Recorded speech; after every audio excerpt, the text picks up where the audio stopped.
Sebenarnya sudah 2 minggu Kabinet membincangkan tentang isu yang asalnya dibawa secara rasmi oleh badan-badan PMKS tempatan. Concern mereka melihat ada kecenderungan sektor-sektor pelabur-pelabur tertentu khususnya daripada luar negara yang datang mengambil pekerja orang daripada luar negara menyalahgunakan PAS lawatan sosial, diguna pakai untuk short term bekerja dalam construction, dalam pelbagai bidang. Servis sektor pun ada. Jadi, Kabinet Jumaat lepas memutuskan supaya ditubuhkan satu jawatan kuasa khas yang diselaraskan oleh MOF dan keahlian dalam jawatan kuasa itu adalah KUSKOP, Kementerian yang menjaga PMKS, begitu juga MITI, KPKT dan juga KPDN. KDN juga terlibat. Dan dalam mesyuarat tersebut telah membangkitkan selain daripada concern berkaitan dengan penyalahgunaan PAS lawatan sosial ini,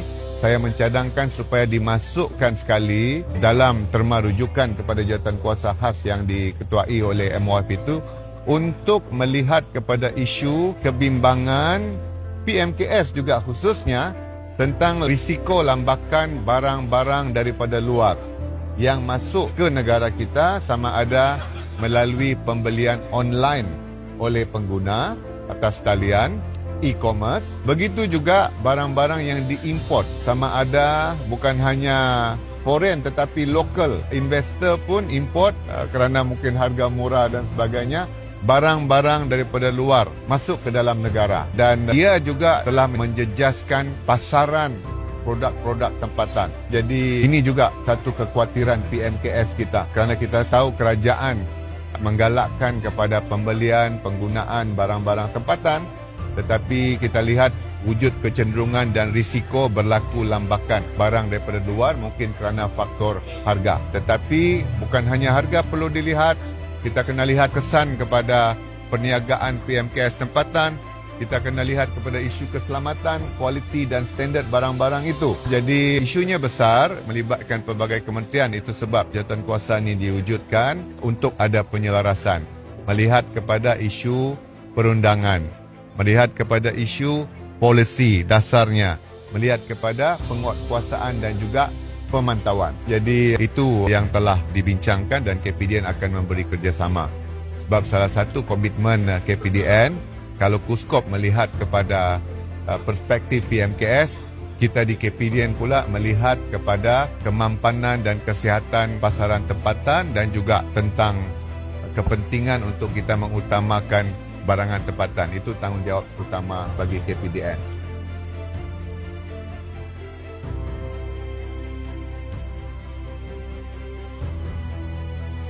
Kepentingan untuk kita mengutamakan barangan tempatan itu tanggungjawab utama bagi KPDN. Dan satu saya ingin kongsi yang terkait dengan Sabah ini, I would suggest state government bersama-sama dengan MOTEK Federal untuk melihat isu ini dengan lebih teliti, mungkin bersama UMS, mungkin bersama IDS untuk kita kaji. Sebab dilaporkan bahawa terdapat laporan awal 81 resort chalet di Semporna yang di-run sama ada oleh kerjasama di antara investor daripada luar dengan lokal punya syarikat dan ada juga half of it 100% chalet tersebut diusahakan oleh syarikat daripada luar.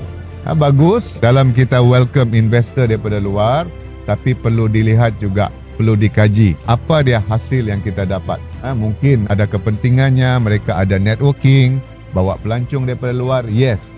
Tetapi tengok juga rantaian itu. Jangan nanti daripada keseluruhan rantaian perniagaan tersebut, A to Z, tidak ada PMKS dapat ruang. Orang bilang a fair share dalam rantaian perniagaan itu.